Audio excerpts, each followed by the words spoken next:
do you think? Well, Daniel, do you think it's a good idea to invite Kris back and just get him on to talk a little bit more? Now, I want some thumbs up here, guys. Come on now, guys. Jump back on and let me know what's going on here. Jump back on and let me see. If you would like Kris to come back on for a few more minutes to sing a couple more songs, then yes, let's get going. Let's get going on this here. And I'm just going to pop the music back on. And let's see if we can get some of you guys here talking. Yeah, see there, you come back on. Where, if you'd like Kris to come back on, do a little chat here, just give us some thumbs up. Just let us know some comments here. Look at you all piling back in. Kris, come back, Kris, come back. Stop now. Okay, little bit of music just to keep you going.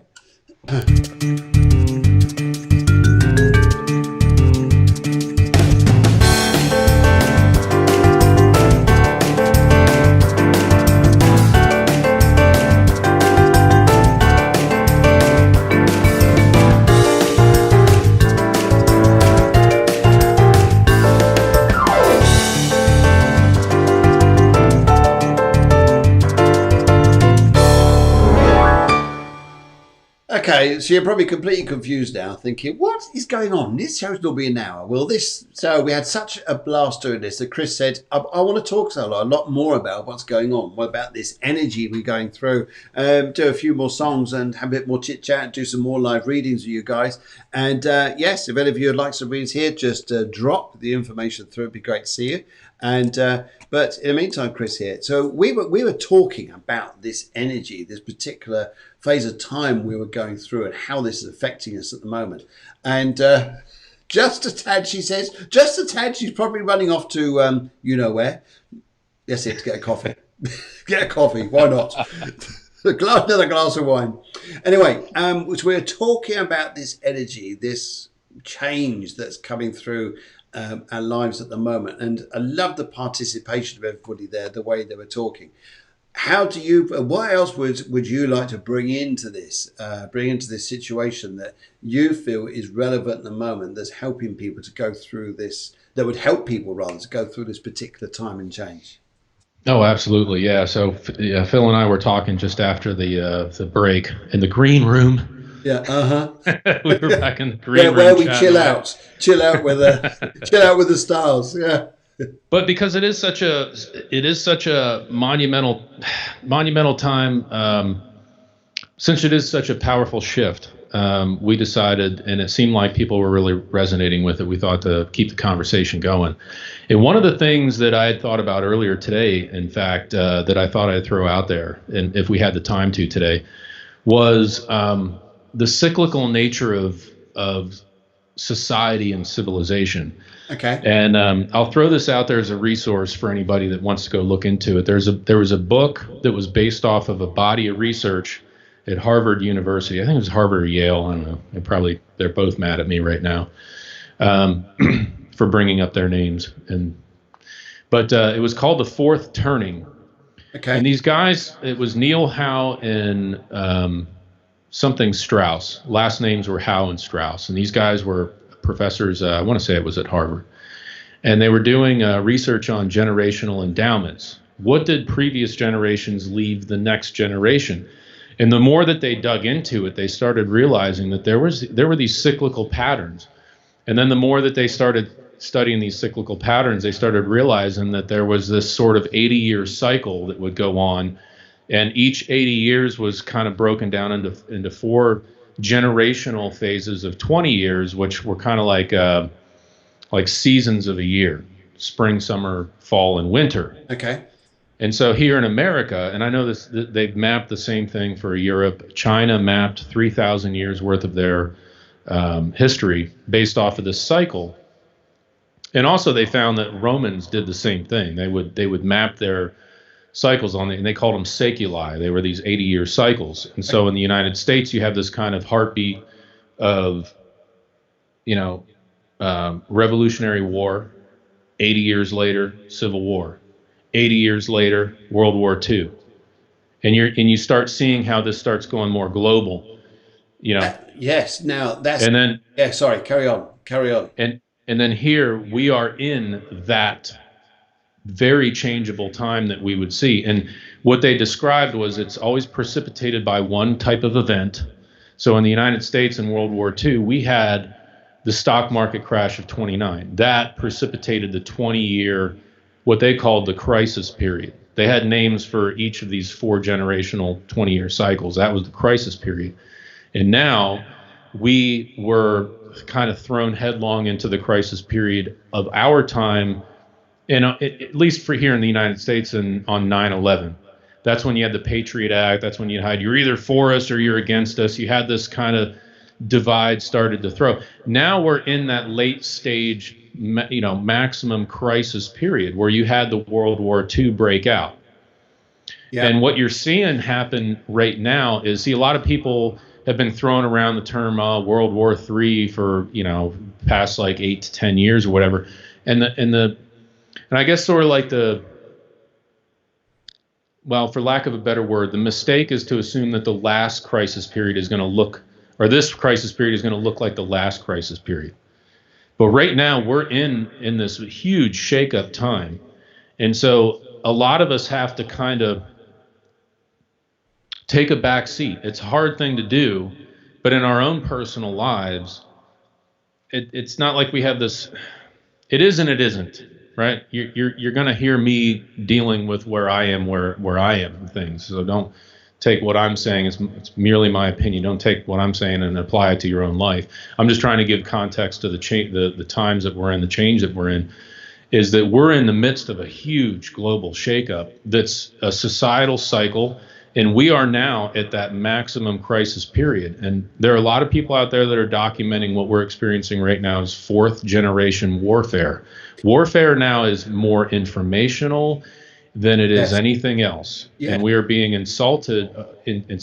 We're being assaulted with what we would call like a 4th generational warfare informational campaign. It's not like people flying over and dropping bombs.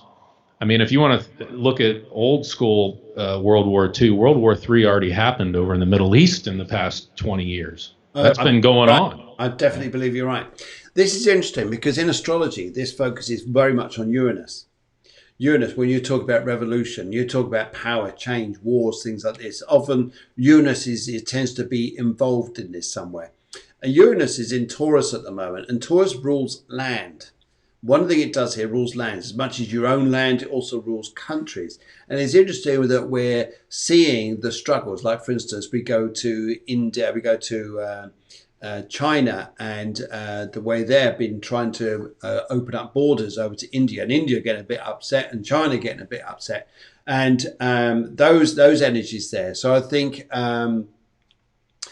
that's always a strong thing there, and I think that's a big energy that comes up with this.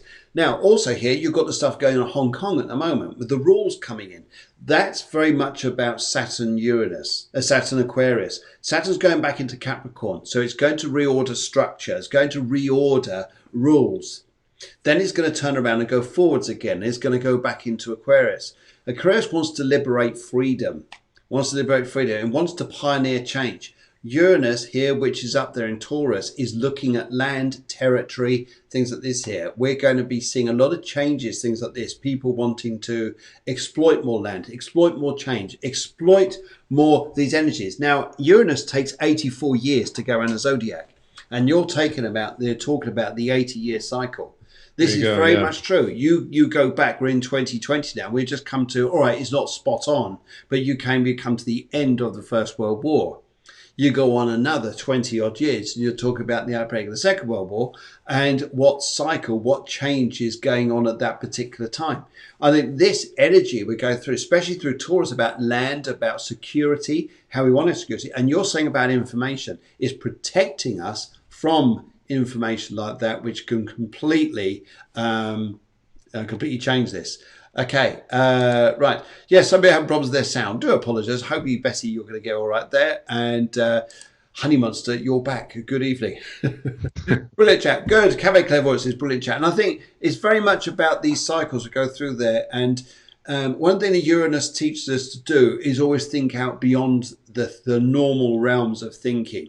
When you talk about pioneers, we talk about people, explorers, and we talk about going beyond galaxies and going beyond thinking. It's very much a Uranus and Aquarian thing. But it's The same. Uranus is not in a sign of Aquarius at the moment. It's up there in Taurus. But we're going to look at land and territories and things like this, and how this is going to change, or what impact we talk about. War and things like this. Okay, possibly, but it will be over land. Over land, be something to a land, and what we call security threats to our security. Social security, but. And it's interesting what you say about World War Three. But yeah, World War Three has been going on for donkeys. It doesn't mean to say here we're all at war. We all are. Right. We all, in some respect, because we're at war with the virus. We're at war with loads of different things. There's countries who are still battling away at things here. So people around the world are battling over land, and countries wanting to take back territories and things like this. So it's yes. Yes, that's what it is. Yeah, Paul, that's right. Just a random pop-up and chat. So that's exactly what it is. We decided to come back on.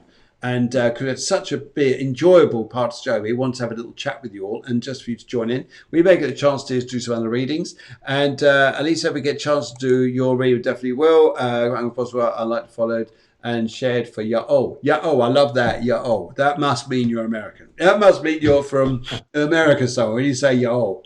Yeehaw. Yeehaw. Go.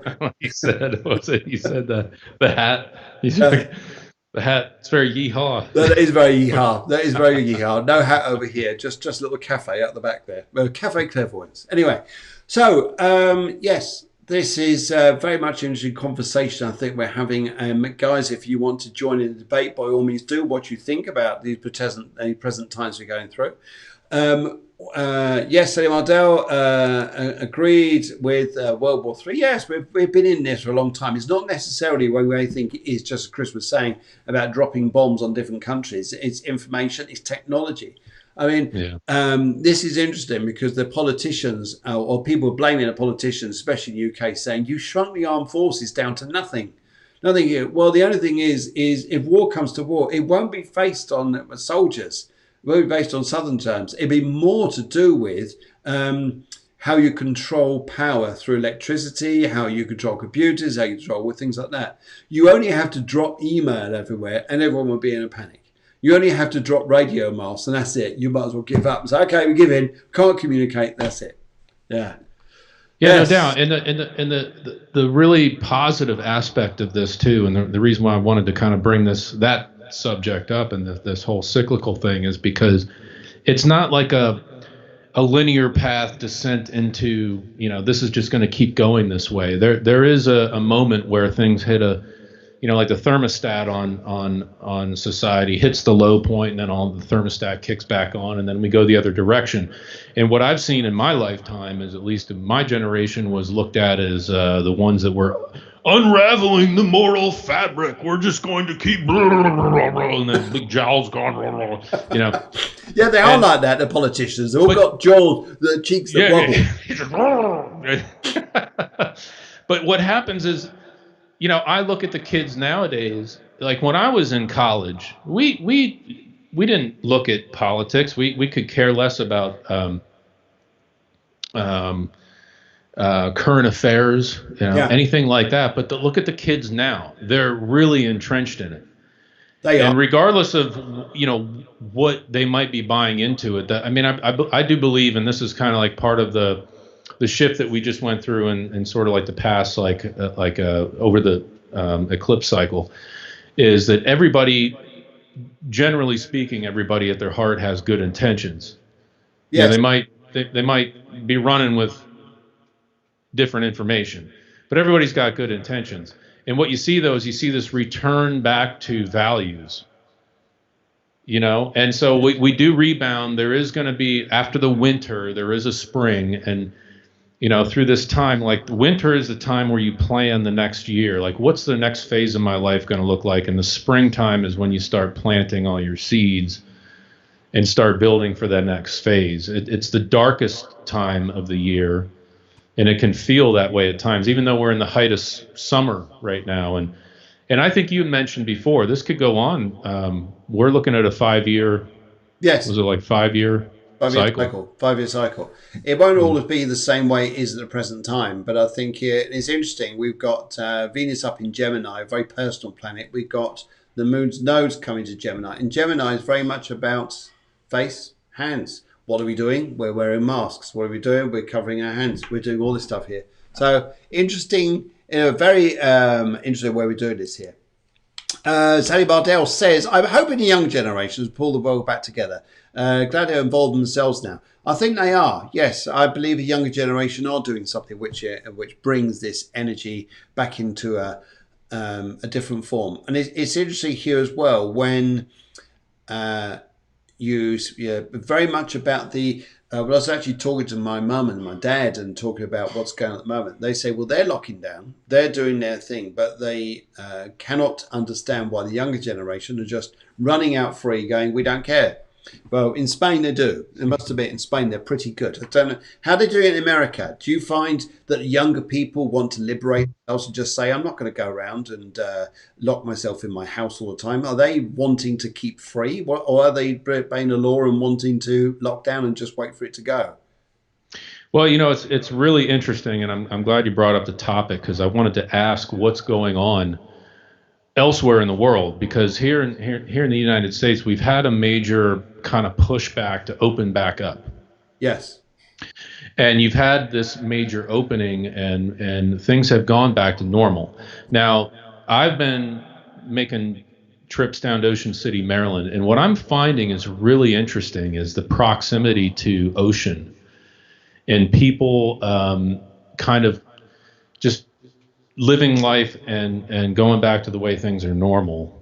Yes. Well, what we would call normal. And so I kind of look at it as more like a geographical thing. Obviously in the United States, you have a lot of protests and things going on. One of the things that we're seeing over here, and this is the reason why I wanted to ask you guys what's going on over there, is that we have the news media is just sounding the alarm bells that we're having more spikes. At the same time, though, our authority, the CDC, Center of Disease, they have redefined counts. So what you have is, if somebody comes in positive, they don't even have to be tested anymore to be positive. They just have to exhibit symptoms. And then on top of that, they throw in 15 probable cases into the count. Okay. So we're driving it up, and now what you're seeing is this reaction to that is where everything's starting to shut back down in the areas that things had opened up. So what's going on over there in Europe right now in terms of are things continuing to open, or are you guys they're all going back? They're all continuing to open, but you've got one side of the equation where everything's beginning to open, and then you've got the other side here saying we're spiking. We're spiking again with Corona crisis. You are having that? Yes. You are having that? Okay. Spain, they're starting to lock towns back down again, cities, areas, and they're saying that a lot of scientists are saying it is all far too early. We should be doing this. Other people are saying here, but we've got to get the economy back up. And it's interesting, and I think some people have said, yes. Right. Yes, Sally Bartel says 2 cities in Spain have shut down. That's right. I think there's going to be more. Now, this is the interesting case here. They've got people on planes. They want to get people on planes and to fly them across to different places, and also shutting down beaches in the Costa del Sol. I didn't know that one. Wow, that's quite a big area. That's a very moneyed area, I would say. It's very popular for tourist destinations. Now, what's interesting about this is you've got all these holiday destinations coming back up. They're saying schools, you're shutting till September. Well, the only thing is, if you're going to shut schools, why shut schools if you're going to open everybody up to airports and holiday destinations where they're going to be in closer proximity than it would be in a school? So you're holding back the younger generation from learning, and yet you're letting everyone else out there go out there to go and have a time of holidays, and you're going to be in closer proximity to everybody else, but they won't let the schools go back. And yet it's the younger generation here, which I believe, I may be completely wrong, who have got a stronger immune system than the oldies. That's right. That's absolutely right. Yeah. Yeah. And so they're actually holding back the people who could build up immunity and stop this again. So yes, pubs closing again due to outbreaks in the UK. And say here, so yes, it's there. And I think, now this is interesting, because when you look at this astrologically, This information is very, as soon as you watch the planets start to come into action, you know roughly what's going to start coming out in one way or form. Not exactly the headlines, although you can look for that in some respects, but you watched Jupiter and Pluto. Jupiter and Pluto. Pluto was brought up the virus, and Pluto is responsible for viruses. And Jupiter, what it does, it makes things bigger. So Jupiter has been retrograde now, and it's just come back over the top of Pluto. So these two here starting to react, and the energy here will start to react, so we start to get the spread again. The big thing is Jupiter will go back past Pluto, then it'll turn around, and then a pair of them start to go forwards. Jupiter is the faster moving planet, so it's going to go back over the top of Pluto. A lot of astrologers are thinking they're not looking forward to this. They're saying maybe we all get shut down again around the end of September, October, when these two come back into a powerful conjunction. You could say, oh, great, that's it. We're all going for doomsday, and it's all going, oh, brilliant, we're all going to get locked back down again. The thing here is that Jupiter and Pluto together have always been very, very powerful planets for people who come out and make success, create success. Now, in history, you go back in history, the times where the greatest times where millionaires arose from was from times like this. People of success came out of time of change like this. It's not just viruses. People come out, you put a recession in, great. People who are going to be successful will love a recession, because from recession they'll create something that we all need, and it gets us out of a recession, or it creates something. But you also look at the internet, ruled by very much about Uranus. It's about electricity. Is in Taurus, very much Taurus, and we have to think about change the way we communicate and connect over land with each other. So it's everything now is going on everything's now going online. And actually, you talk to the younger generation about this. I've been talking to quite a few of them. Oh yes, oh there's hope for us all. Yes, of course there is. Of course there is. Yes, it's not all gloom and doom. But some of that, you talk to some of them in the younger generation, they're actually thoroughly enjoying talking to people online. They prefer that more than actually meeting up with them. Well, it's like we were talking about before in the last episode. The silver lining in all this was, me as a performer, I went and I played at the same places that I would play every week or every month. And when all of a sudden we couldn't do that, we started doing things like this. And then all of a sudden people are tuning in from all around the world, rather than the same crowd that lived in that little area would show up every time you'd come out and play. Now you have an expanded outreach. Yes, absolutely. Absolutely. I think it's a fantastic though, isn't it? Because what you've got to do is to adapt. It's change. It's changing energy to adapt. And unfortunately, yes, a lot of people unfortunately lost their jobs. A lot of businesses have just flopped. Things will go down, but they will come back up, but they come back up differently. And that's the Uranus change, that's the Pluto, that's the Jupiter change, but the effect of it can be absolutely, in the end, will be when we see the change and we see what it's going to do, we go, wow, this is amazing. What lives are changing into is amazing. It's just old values having to go, new ones come in. The world keeps turning. It does. Yeah. Do you want to do a song? Do you fancy doing one? Yeah, actually, on this one. In fact, just before you do that here, I'm just going to come back here. I saw, I'll just check she's back on here. Alicia, if you're there, just let us know you're there, please. If you're there, just let us know you're there, and just because we'll do a reading for you. If not, well, let's come back on down to Toma. Toma, if you're still there, just let us know. Whoever wants to come back up there, we'll do a reading for, because you guys wrote in. So just let us know. We'll carry on talking for another 30 seconds or so, because these guys are going to pop up. And yes, okay. Betty said she's been more enlightened to her gifts. And I know Betty here. Now, you guys out there, I'll just say here, let's all send out hearts, big hearts here to Betty, because she's been there in hospital. And I know she wants to know when she's coming out. And I felt here, going towards the end of July, going to August, I think was the time you start to break free of this. So hopefully, good luck to you. Good luck to you, my dear. But yes, if you guys out there are listening, Toma and Alicia, if you're out there still, we'll do a little reading for you and we do a little song.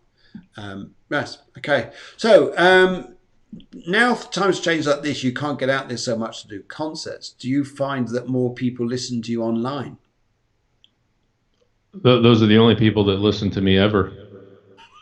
In fact, Phil, you're the only person that's ever had me on a show to listen to me at all. Oh my goodness. Well, I'll tell you what, it's been absolutely fabulous. Absolutely fabulous. Okay. Yeah, if we do a little song, then I'll see if the other guys, one of the two guys there come back up and let's see what they can say. Okay, far away, sir. Far away. What's this song called? It's called Unify. It was actually, wow, it was written before this whole cycle started. But I've always kind of wanted to do a song like this, so okay, we'll see how it resonates with everybody. Fantastic.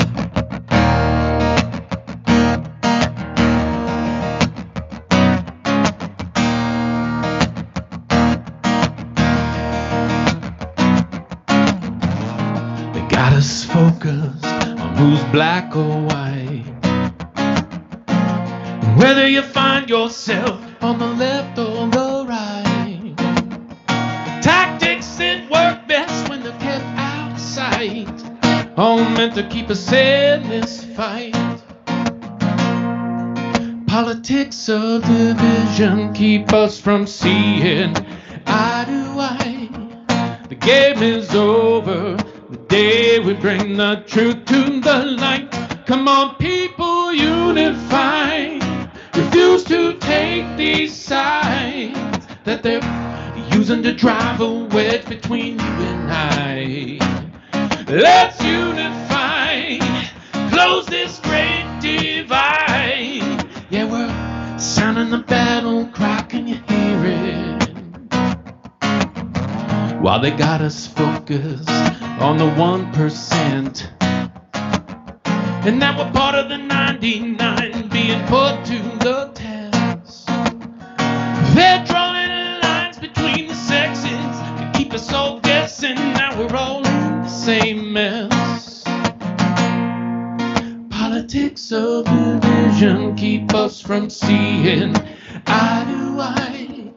The game is over the day we bring the truth to the light. Come on, people, unify. Refuse to take these sides that they're using to drive a wedge between us. Let's unify, close this great divide.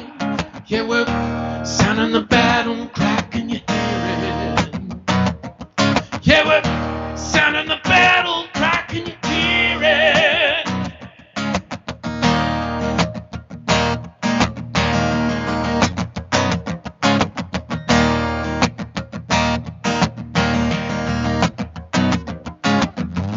When we look into each other's eyes, what do we really see? Oh, we got to believe it's more than these lies in the seats. There's a love that lies between us. Come on, people, unify. Refuse to take these sides that they're using to drive a wedge between you and I. Let's unify, close this great divide. Yeah, we're sounding the battle cry, can you hear it?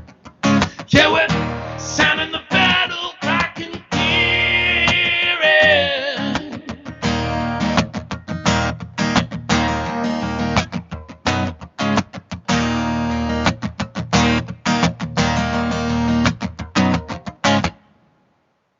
Brilliant. Wow, wow, wow, wow, wow, wow, wow. Let's do a round of applause there, sir. That was absolutely magic. Absolute magic. Thank you very, very much. Kris, I just want to say here, I think we've had an absolutely spectacular evening tonight. I think the discussion that we had with everything going on and the previous show before was just absolutely mind-blowing watching it all. And so thoroughly enjoyed this discussion. Thoroughly enjoyed it. And I think we're going to have to come back and do something again in the autumn, do a phenomenal show for everybody. And yes, we get more applauses here. This is what Betty says. More applause. Is that happy, Betty? You want more? Do you want more? Have another one then. Hang on. There you go. Have another one. How's that? So, Kris, I think what we'll do has been absolutely fabulous having you on. And we're going to, I'd just like to say here, thank you so much. It's been absolutely brilliant. Thank you. Thanks for having me on, both you and Deb. I love what you guys do. Thank you so You're much. you're one of the few shows I tap into every week, and oftentimes I can't catch it, especially when it's the early morning show. It's like 3 o'clock in the morning for me. But That is I early. always jump on and make sure I catch up on it later in the day. So Yes. thank you.